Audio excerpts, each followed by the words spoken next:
What are the things that we need to do? How do you remain in that environment that makes you, that gives you the spiritual dignity? And that is what it is. That's why Ecclesiastes chapter 12, I believe verse 8 said that, and on that day the dust will return to dust, and then the spirit will return unto God, who gave that dust the treasure that he had. Hallelujah. Hallelujah. So the first lesson, talking about salvation. Second, about salvation in abundance, and for those that want it. God has never forced man to do anything. When I hear people say, God will catch you by force, God does not. You know how many billions are there that God will catch you by force? You want to man. Hallelujah. Hallelujah. So in the first lesson, God was talking about abundance of his way, means of salvation. I am here with the clearing the hair, and I said, regardless of your sin, I am here for you. There is grace in abundance for all of us. Hallelujah. Hallelujah. The second lesson, Peter, in 2 Peter, was advising people, and he said, what was said, written by the prophets, by the fathers, I want us to make use of it. And I want somebody to read verse 5 of that 2 Peter. Is that use microphone, please? Is that King James, right? Yes, sir. Good. For this they willingly are ignorant of, that by the word of God the heavens were of old. Hallelujah. The key words there, that people are willingly ignorant of the word of God. It is by choice. It is not by design. It is open that this is who we are. Hallelujah. Hallelujah.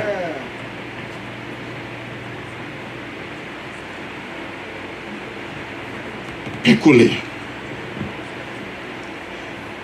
A treasure is something that you treasure diamonds, right? Your gold. And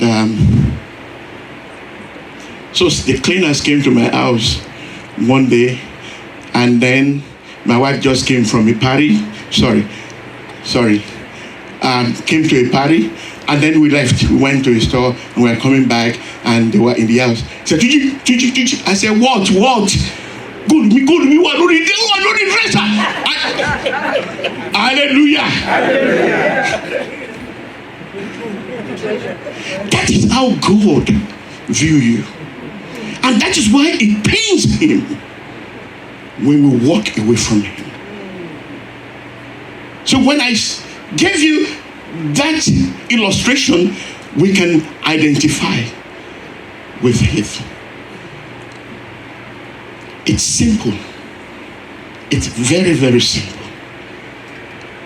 We, in the Old Testament, we did not know. We continue, God gave us the law, gave us this, we still couldn't get it. Then he sent Jesus unto us. And Jesus, when he got to Matthew chapter 5, from verse 13, he said, blessed are these from 1, I said, blessed are these. Then immediately, they still did not get what Jesus was saying. Then he said, what? You are the salt.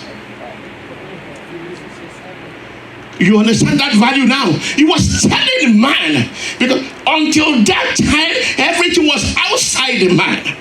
So man could not understand that we are small gods, Because of the deposit, we did not, even when God pronounced and told Moses and said, my treasure, my deed, we did not understand that.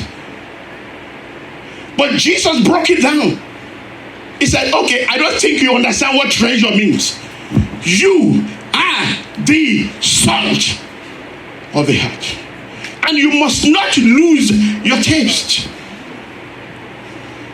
You are the light of the world. And your light must shine so bright. Your work must show that you are the light of God. Let me give you this example. Somebody tell me, don't do this, don't do this, don't do that, don't do this, don't kill, don't steal. Everything they're asking me to do are things. But the moment they said, you are the first time anybody in this place became a manager. You see, you are a finance accounting manager. Hey, that title itself, your head, when you get home that day, you understand what that means. You say you are a, now, if you know, and now they say you are a director of communications. They are giving you a title, and then you are still the same person, but they have given you a different recognition. And that is what Jesus did, because mankind could not understand what kind of treasure we have unto God, how precious we are in the sight of God. Why is God, he created us, he said in Genesis chapter 6 verse 8, he said all their thoughts was evil, and he said, okay, let me start again from Noah, or let me do this. He did that. Let me just wipe everything away. But he said, let me send somebody that can speak the language that they can understand. So Jesus brought it down and said, you look at the person next to you and say, you are the salt of the earth. I don't think you like them.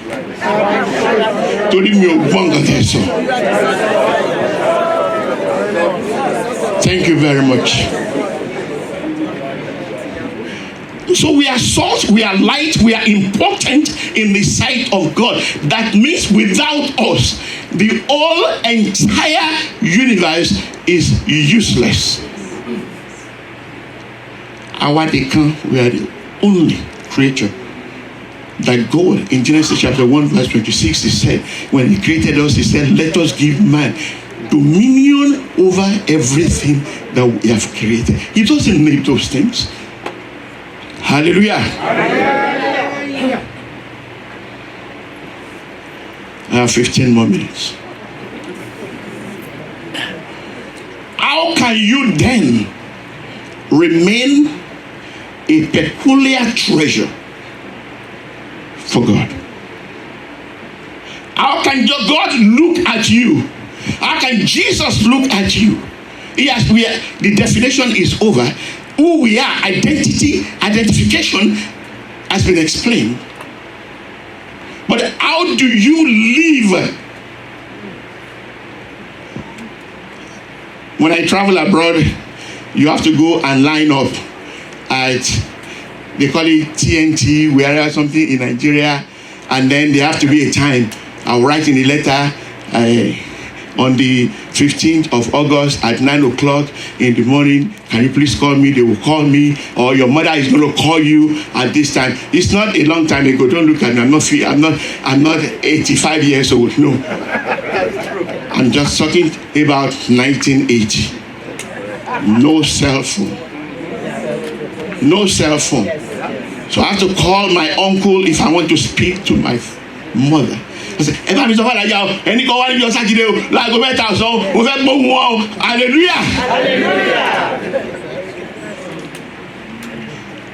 That is how it was.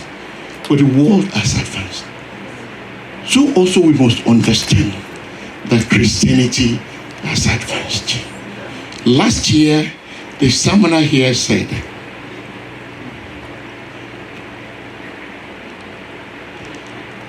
that he couldn't speak to us. That Celestia, we should get to another level now. That we're not speaking to each other, telling us you need to love one another. Hallelujah. Hallelujah. It sounds so simple. So we'll break it down today. We'll break it down today. And say, okay, it sounds so elementary, but in practice, nobody has ever given us a lot of tools on how to do it. Number one, when you recognize yourself, and I need somebody with a Bible, please, that's my sister, we're going to walk together quickly. When you understand this identity of light and salt, and you understand your importance, then it will be difficult for you to get outside. So the story of my father, when he write that letter, in the last sentence, he will say, remember the son of who you are. I know every father in those days will write that. Because why can't we identify ourselves with God? And then when you misbehave, and then we say you misbehave, and we call the truth, and we confront you, and you say, I ain't sure where. I ain't checking.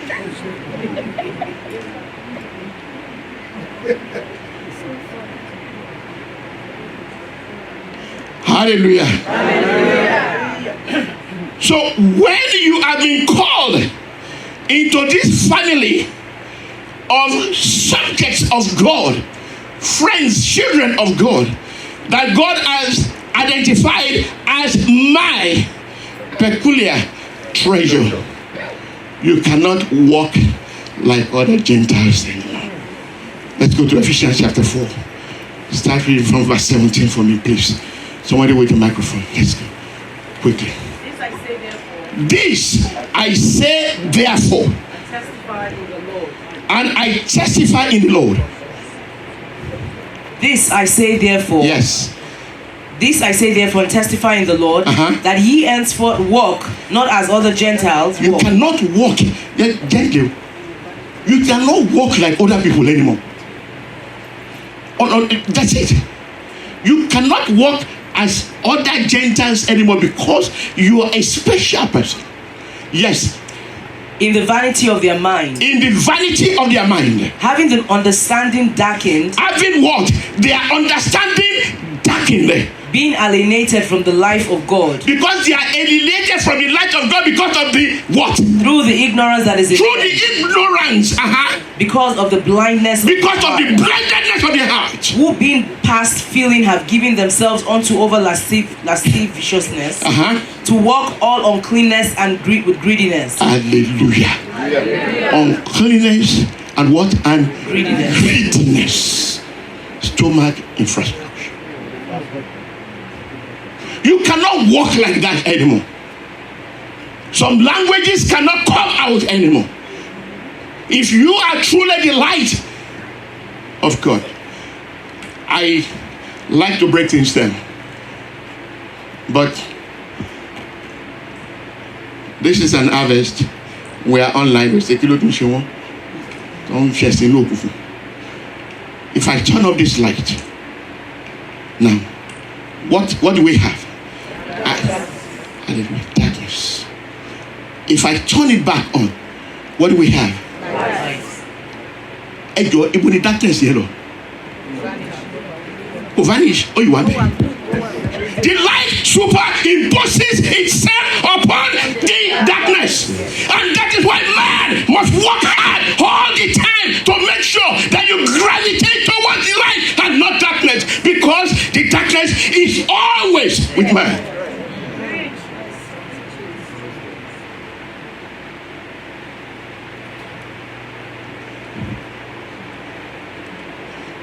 Somebody offended me one day.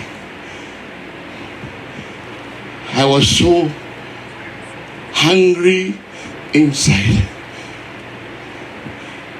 that, you know, when you get so hungry, I wanted to go to the trunk of my car.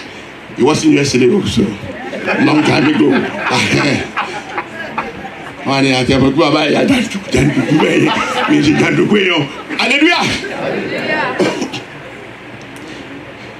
Like I want to go into the trunk of my car and take the jack and whack it on his head. But I did not do it. Because the power of the light of God superimposed itself over darkness. I said, Tunji, I said,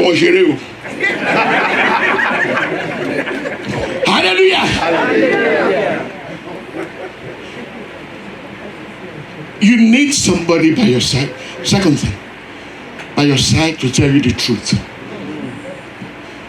If your wife is a yes, sir, I'm going to show I should train you for. If your husband is a yes man, bring them. Bring him to the shepherd. Somebody must be able to tell you the truth. Make sure you have somebody by your side. In senior management, you have to have somebody because when you get to a certain level in life, in management, people will just tell you what you want to hear. Hello?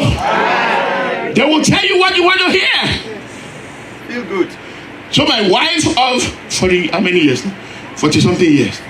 If I goofed, when we get inside the car and we are leaving, Tunji, you call yourself a prophet.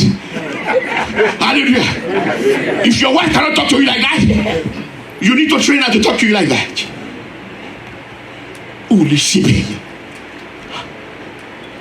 Sing.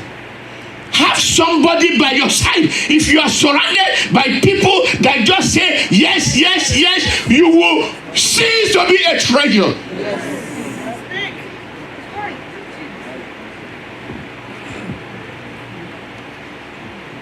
Hallelujah. Hallelujah. Number 2, 3. Know who called you. Know who called you.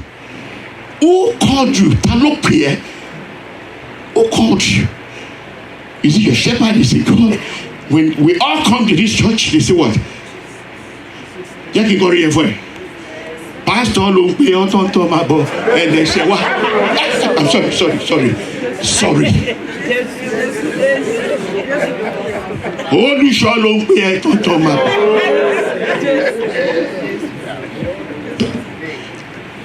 A friend to the world is an enmity to God. That's it. You must know who called you. Hallelujah. Hallelujah. Jesus encountered this woman and he was saying, ye know what you serve, you know not. But we serve the God that we know. If you serve the God that you know, you cannot be a canoe Christian. I refuse. Adrian knows me, points towards my direction and said, I refuse to be a canoe Christian. You know what canoe Christian means? Canoe Christian, what of it? The water flow this way. The water flows that way. The water goes this way. Hallelujah. Know who called you. So, when I became a Celestian, they did, after a year, they did baptism. The number 5 thing is, number 4, know yourself. Know yourself. It is not enough for me to call you salt or light of the world. It is for you to recognize that you are the salt or light of the world. It is for you to understand that. And when you start to understand that, then nobody can bring any garbage to you. You will question everything. You will. Hallelujah. Hallelujah. So I came out of the lake, and then the evangelist said, Mr. Badmus, Brother Badmus. I said, yes. What name do you want me to write on your baptismal certificate? To God. I said, Abdul Kudus. Hallelujah. He said, no. He said, no. I don't call Christian. I said, you asked me what name to put on my certificate. I said Abdul Kudus.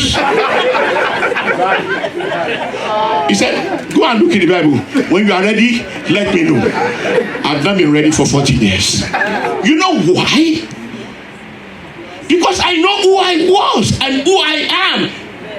Kudus means the Holy One. Abdul Kudus means the servant of the Holy One. That is my name. And you want to change my name because you dip me inside some water? No, you are. The water did not change me. What changed me was inside. So I know my name. I understood the true meaning of my name. The servant of the Holy One. Abdul Kudus. You can Google it. Hallelujah. Hallelujah. For you to remain a treasure, be a builder and not a destroyer. Be a builder. Romans 1:51 said, if any one of you is overtaken by fault, let you, Romans 51, you that are more stable, let's bring that person up. We then that are strong, ought to bear the infirmities of the weak. Ought to bear what? The infirmities of the weak. That's it. We ought to bear the infirmity of the weak. You can open the gate for those outside, please. But the moment something is amiss, who does that? Let's break it down. Yeah, forward. I was talking to somebody that time.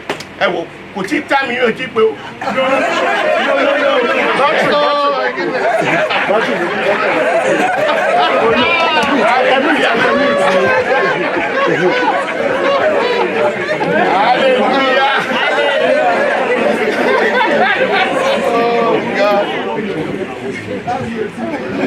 Hallelujah. Hallelujah. See, we will continue to laugh in Jesus' name. We will remain a treasure in the sight of God. Hallelujah. That was my number 6. Be a builder and not a destroyer. I received some calls and okay, Badmus, please let us do this thing together. I said, do what thing together? When you are breaking it down, we were telling you not to break it down. For some of us that have been in the United States since 1982, 83, 84, when there were only 2 or 3 or 5 parishes. When you see what is happening today, and then you wonder, hallelujah. Hallelujah. For you to remain a treasure, please be a builder and not a destroyer. You can't kick everything like box of Lego and then call us and say, Ekia, shekini bo. Shekini. What of fun you go back to what? No. I'm not a destroyer. No. God Almighty will be with us. Number 7. I want us to be a friend of God, because it is only by grace, Ephesians, to say it by grace, that we are here. There's nothing that I have done to deserve this. There's nothing that you have done to deserve being called a friend of God, a treasure for God. What is man that you even have, you are even mindful? Number 8, please don't think of yourself bigger than you are.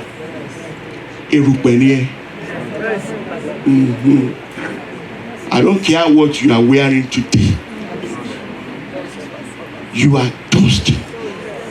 I have the opportunity to work with one of the very acclaimed CEOs in this country, in the not-for-profit world, of course.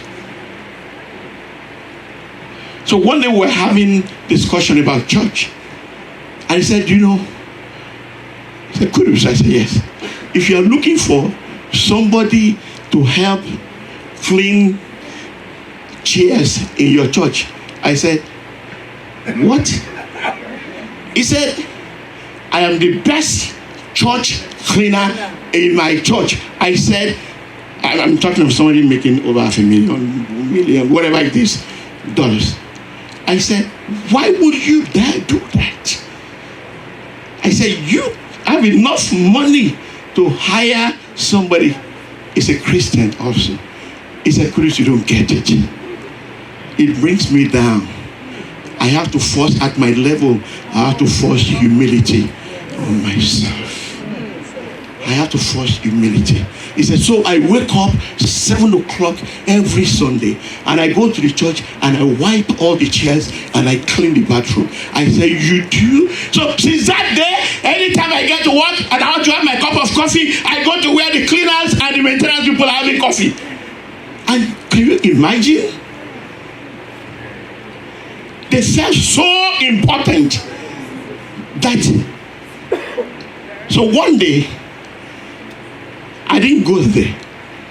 By 10:15, one of our messengers came to my office with a cup of coffee. I said, he said, Kudus, we didn't see you this morning, so I brought this for you. Hallelujah. Finally, I'm done. Finally, love one another. Love one another. You know, when I say love one another, all of us are thinking about hugging one another. Don't hug me. Really, forget about all those fake loves. Somebody was talking to me the other time. I said, all those people have to be careful. They respect me. I said, fake respect.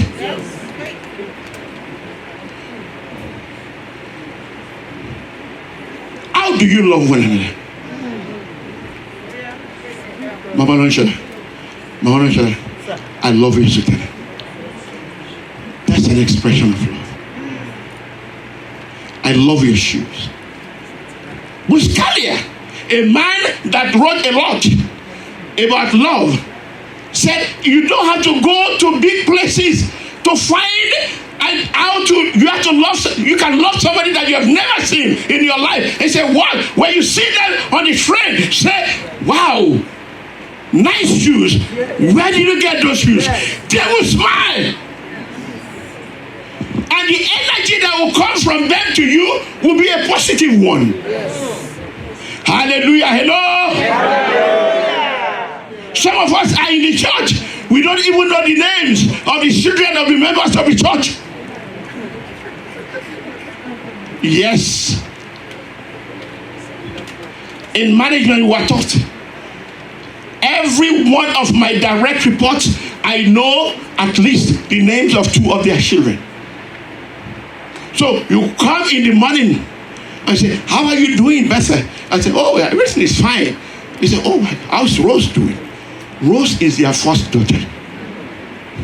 You say that to somebody, it shows them you care about them. Yes. How can you not call me for a whole year? And then you say you love me. We don't have to go to extra length. There are things that we can say to each other to express love. So in closing, in order for us, all I have been saying is that you are precious to God. You did not do anything to attain that level of preciousness. You are a treasure to God. You did not do anything to ascribe unto yourself that kind of dignity. God possessed you and called you mine, regardless of my dirtiness and filthiness. You know, the one thing I hate a lot is I told them in our church, please don't pray like that anymore. God, please, Father, forgive us for the sins we committed knowingly and the sins we committed unknowingly. Hello? 99% of the sin we committed, you went to the hotel, you took the key, you went inside with Mary. The name of your wife is Sarah. Oh, they're talking about annoying sin. You guys are annoying sin now? Oh, boy, now? What is annoying sin? Unknowingly. No, unknowingly. You went to the bank, you did not put money there, or money fake check. Unknowingly there. Oh, Jaledi. Knowingly. So don't fool God. That is why it seems like the prayers are not answered. What is unknowingly? The angels will look at you and say, Obo, Toba Toreto, let him more. Whoa. That makes sense.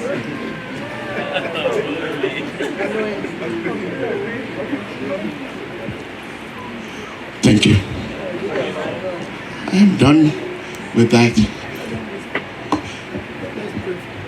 Okay.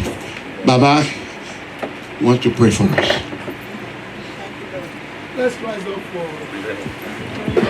Thank you.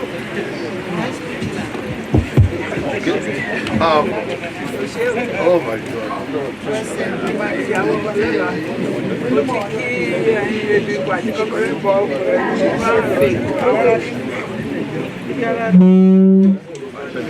Okay, choir.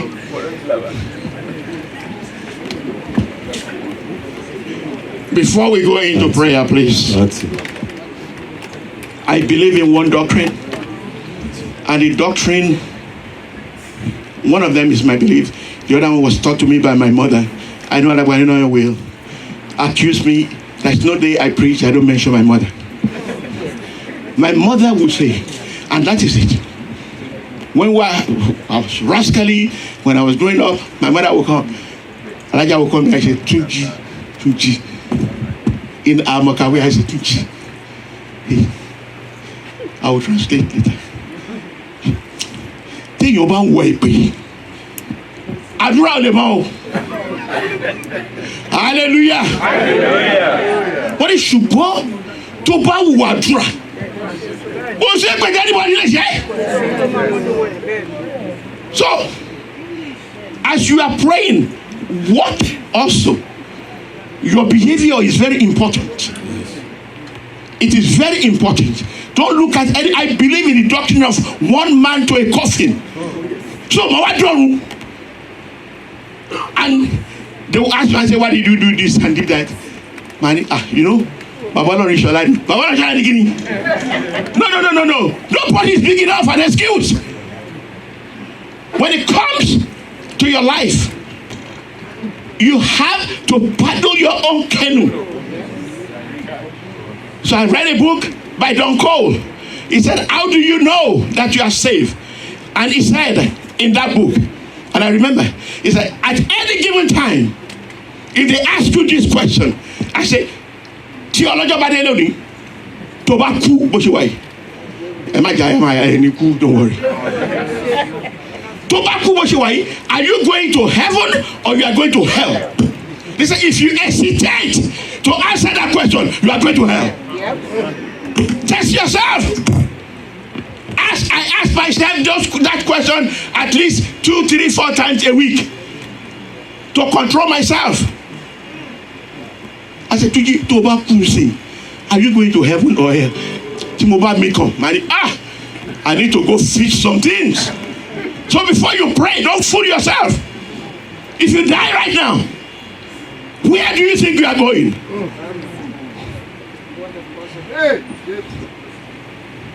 Choir, give us one song, so we're going to prayer. Please. Washington.